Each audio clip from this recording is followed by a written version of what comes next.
Hey pilots, welcome to another exciting episode of War Robots Domination, a series of helpful gameplay tutorials designed to help highlight the tactics and strategies that I use to help tip the scales in my favorite game, War Robots. Each episode will feature a handful of battles along with helpful commentary that'll provide insight as to what I'm doing and why I'm doing it. I'm your host, Gotchure Beacons, and I've been playing this awesome game for a few years now, and I've learned a few tricks along the way that I'd love to share with y'all. You'll notice that although my hangar is fairly basic and at lower levels, I've been able to climb it up to Expert League, so I believe that you'll find my tactics will help you do more with less, which can be very helpful with today's economy in the game. I should also mention that this is my second account, so don't let my career profile stats fool you. This is actually my baby account, but it sends a great message to pilots who feel they need to chase the current meta in order to be competitive in battle, because you don't. Wise gameplay can usually overcome any fancy gimmick. A death button is a great example. It can still melt just about any build, and its heritage stems all the way back to nearly the beginning of the game. It's all about knowing when to use it and how to use it. So, without further ado, I invite you to sit back, relax, and enjoy today's episodes while I walk you through my gameplay tactics and share with you my mindset in battle. I hope you find it entertaining, helpful, and fun to watch. I think you will.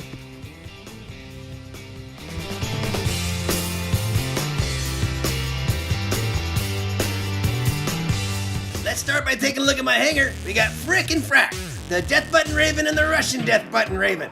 And then we got Ripper, my Avenger Carnage. And then I got my beautiful Fury with the Tridents, the General, and then I got Buzzkill, the Spark Scorch Mender. Looks like we're going to be dropping into Shenzhen today. This is going to be called Tightrope in Shenzhen. You're going to see why in a bit. I'm going to be walking a tightrope with some big guys. And enjoy my friends in the background and status as they play their song, Theta. As you notice, my general got a facelift. He's got a set of tridents on him. They got a great buff here in the last update, and I'm giving him a try. I may not stick with him forever, but I'm going to give him a try. This is a great map to do a tridents on because there's a lot of cover in Shenzhen with the skyscrapers and all, and the splash from the tridents really does a great job. As you can feel someone else shooting me with tridents right now too. They didn't impact me though, so that's another thing about getting used to some of the newer weapons you're going to see out there. Trident's not new at all, but the buff is bringing a lot of Trident pilots out in the open, and knowing how to stay behind cover in such a way that the splash doesn't get you. See there? I just got splashed on up there. So really, it's important to stay away from the Tridents. It's important to stay clear of edges, and know that if you're just out of line of sight a little bit, and you've got a Trident pilot that's targeting you, it's gonna hurt.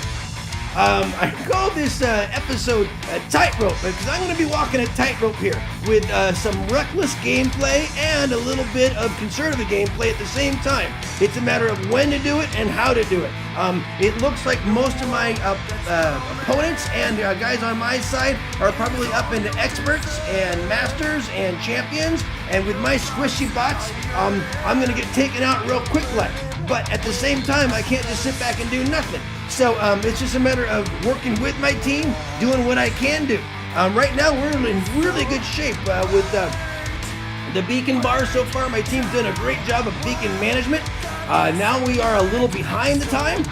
We're only about 3.5 minutes in, so we got a lot of battle to go. So it's just a matter of not letting it slip away from us here.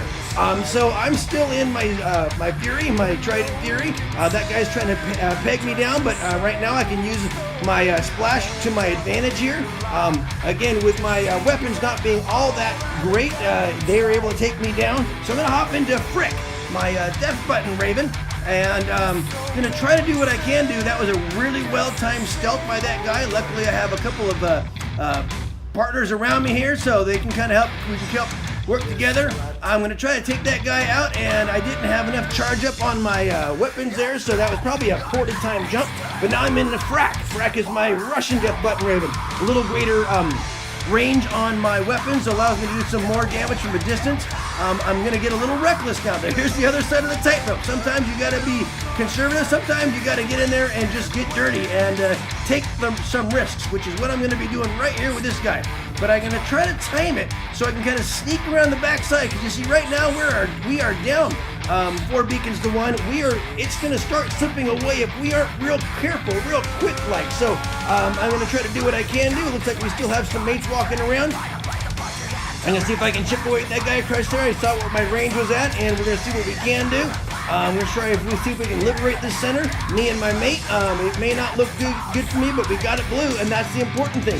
So look at that, we liberated center. We're getting back up. Now they're probably going to get it back, but that's okay. As long as we're keeping the beacons blue for the most part, we're going to do good. Now here's a little bit of recklessness. I am going into the center for a reason. I want to grab some attention to me. They're going to melt me pretty quick like, but I'm trying to buy some time right now. As you can see, things are ticking down. Now I'm going to be a little more conservative. Take my little mender in the back. I know he can last, but look at that beacon bar. I can see it too. I know that we're going to be winning this thing in a second, as long as we can just maintain it long enough. So I'm going to go back here. Mender, he can regenerate when necessary. That guy can hit me all he wants. I can stay alive long enough for this to go to a victory. Woo-hoo! And that's how you do it when you walk a tightrope with when you're in it over your head. Let's take a look at the pilots today. Everyone did a great job. Yep, there's a master. I'm going to expect to see some masters and some experts. Probably a champ is going to be in there eventually. There's an expert 1. There's a champ on my side. We had some really good pilots. There's an expert 3 like me. There's a diamond. On the other side here, looks like we have some masters. We might see more masters, probably some experts. And everyone did a great job. I hope you guys see your name in lights. It's always kind of fun to see that on a video that you're watching on YouTube. Hey, I'm famous. Look at that. And so I hope you had a good time. If you see your name, thanks for the game. I had a great time. Hope you did too. For today's second episode, I'm going to call this Churn and Burn. Get ready for a big old body count, because it's coming. Hey, enjoy my friends in the background and status as they play their awesome song, November.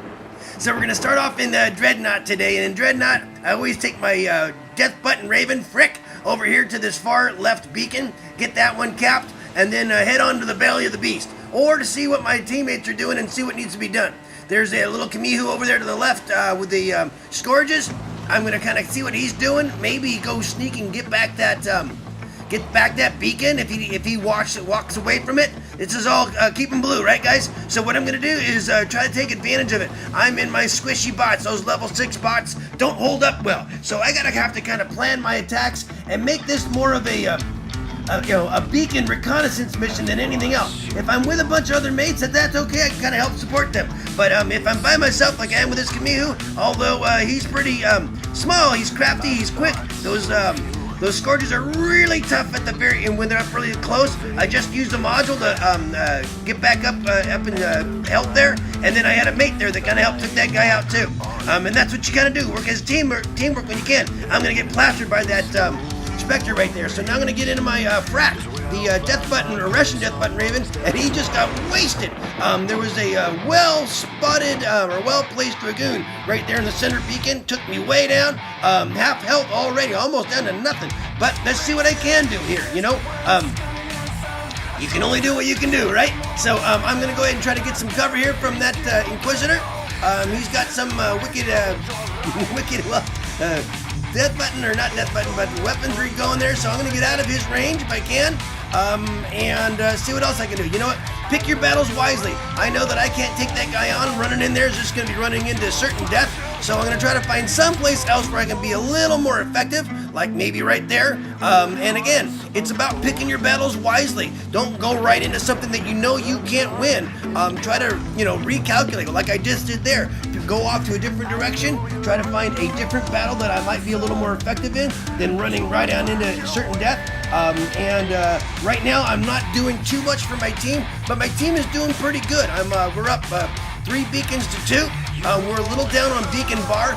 It's a long battle, We're only not even halfway into it. So all I can do is all I can do, right? I don't want to just mech out and watch from the sideline. That's not helping my team out either. So now I'm into Ripper. This is my Avenger Carnage. I call him Ripper because those Avengers, they'll rip you up, man. They will rip your skin at 500 meters. They really don't care how far they are. From full range to up close, they are really deadly, and they'll just rip you right on down like that guy there. So I'm going to walk around with him, see where I can be most effective. I helped my team out. Now we're down 2 beacons to 3, and we're losing on beacon bar. But, like I said, this is Churn and Burn. So we're just going to keep working at it, slowly but surely. We are, I think, damaging them. Although they're doing it really good on us, I'm only on my third bot if you think about it. And with my little squishy bots, and I'm sure that the rest of them are they're being quite aggressive, which can be really good at times, but sometimes it means you're going to mech out soon too. So that's something that you always have to kind of watch out for when you're out and playing this game. It's fun to go out and just kill reds. But you know what? Pace yourself. Don't mech out too early, because if you're doing it and all your mates are doing it, guess what? You're going to end up losing at the end there. You know, you got to you got to go all 10 minutes sometimes, like we're doing right now. We're up 3 beacons to 2. We are taking them out. Looks like they have a mate up on the ceiling, up on the roof there, riding it out. That's a good place to stand at times, but at other times you got to get your butt out of there and get down and help your team out. I'm doing pretty good here with Ripper, just kind of staying where I'm not safe, but where I'm protected. Again, doesn't do me any good if you can't cap or kill when you're dead, right? So I'm trying to stay where I can help my team, do some support like I am doing right there. He's focused on one. He can't look at 2 directions at once. Now we've got this one little last guy here, and they are down to 1 bot. Although it's 1 minute and 25 left, we got 4 beacons up. We probably got this one. And I'm trying to see where else all my threats are. Just that one right there, and probably one on the roof who's staying up there. And he's going to take me out, maybe. Yeah, he took me out, but I think that's about it, guys. Hey, yeah, woohoo, there's a victory. We got him at the end there. So thanks for watching. Let's look at today's pilots. See who is playing here. Looks like it's probably going to be masters and experts primarily. I'm going to find my name at the bottom of the list down there, because all I can do is, what I can do. I can't always be the top player in the battle, but I can support my team and do good and not mech out and make sure I'm doing what I can do, keeping them blue as much as I can. Looks like I got a couple of beacons there. Hope you see your name in lights. Everyone played really, really hard. That was a tough battle. Lots of carnage on both sides there for sure. Lots of good battles, lots of good scores. If you see your name up there, thanks for the game. Hope you had a good time. Hope you enjoyed it, and we'll talk to you later. On this episode, I'm going to call it Fly or Fry. It's a real fun skirmish. Hope you had a chance to take advantage of it. Enjoy my friends in the background and status as they play their awesome song, Mortality. So, on these skirmishes, it's anyone's game. You're going to play with the weaponry and bots that you've never used before, and it's always a lot of fun. And this one's really cool. They've got the floor that's lava. You touch it, you're gonna fry. So I'm calling this Fly or Fry, because there's a lot of flying bots with the hovers, and they also have it looks like griffins. I thought they were ravens, but they're just griffins. So you got the single jump, and then you got some really cool weaponry. So and the other thing about Skirmish is, they don't actually do much with the matchmaking, so you're going to have all sorts of ranks and leagues in the same battle. So it doesn't really matter if you're in a lower league or not. You still get to play with these higher class pilots. So it's always a lot of fun. You never know what you're going to get, but let's get on to it here. So this is Domination. We're going to get... try to get, the best of the beacons if you can. Because it's a game that I know how to play, and I usually play Domination. I know it's always, no matter who you're with, it's always 3 and hold, no matter how you do it, no matter what bots you're in. Even if you don't know what you're doing with the bots, even if you don't know how to play with the weaponry you're using, it doesn't change the tactics. And that's the whole thing about, having good, strong strategies, is it's the same tactics, 3 and hold. So find 3 beacons you want to try to keep, and keep them blue. And that's all you got to do, keep them blue. So we're up 3 beacons to 2 right now. I'm just going to kind of keep an eye on the beacons. As long as we're maintaining that, we're going to do okay. I know that sometimes with Skirmish, they got some crazy weaponry, so you might mech out. So that's another thing to do, is just kind of watch to see the pacing, see how fast you're burning through your bots. Don't get all crazy like this. I know it's fun to use stuff that you've never used before. It's fun to get in there and try new things, and you're going to be also, a little out of your element playing, using machinery that you've never piloted before, so you're going to make mistakes, and that's all good. As long as you're keeping an eye on things, though, and trying to use a little bit of just some savvy to know, what a hover does, it flies, a griffin jumps, kind of figure out what your ranges are. If you don't, figure out right away. I know my ranges on these things are about 600 meters, 5 or 600. I know that the other weaponry that was on my hover earlier was Orkans. I recognize those, so I know what their ranges are. So these are things you want to get really familiar with right away when you're playing a skirmish for the first time, is figure out what your weapons can do and what they're good at. This guy's disconnected. I'm just going to take him out of his misery right there, and then look around. It looks like we're up 3 beacons to 2 still. We're doing really good on beacon bar. We're getting ready to have a 4-to-1 beacon advantage. They're still playing strong, but you know, you never know how things are going to end. So that was a rampage there. That was an easy one, and it looks like we're just about done with this game. Yep. That was a lot of fun. Well, I hope you're having fun out there playing skirmish. It looks like you're not going to go up in your ranking points, but it's still a lot of fun. Looks like a lot of these pilots were at their very entry level. We got some golds and some silvers and some, who knows, we might get some privates in there as well. You know what? And then hey, it's kind of fun to know that these guys are still a lot of up and coming pilots. They're in there having some fun with some weaponry that they probably won't really see in actual battle for a long time. So I love skirmish for that. Hey, if you see your name, thanks for the game. Hope you had a lot of fun. I know it was a lot of fun playing with stuff that you never used before, so there you go. Well, friends, that just about wraps it up for another episode. Thanks so much for watching. I hope you enjoyed what you saw and are able to take something you learned and use it in battle. I add content to my YouTube channel almost daily, so please stop by when you're able and check out the fresh new material. Or just click on an old episode and maybe catch another tip that'll help you up your game. If you like what you see, please tap on the red subscription button and then tap the bell to be notified when new episodes are released. It would also be helpful if you could make a comment about the video, whether it's an example of how the episode helped you, or maybe additional advice to help elaborate on the tactics I shared, or even constructive comments that'll help clarify something I might have missed. It's all good and greatly appreciated. Finally, this game is full of challenges and can create frustration for some who are simply trying to have fun with this awesome game. My goal is to provide you all with helpful information and help reduce the frustration and increase the fun. So, if you feel these videos are helping you, please share them with a friend, someone who you think might benefit from them. Well, that's about it for today, guys.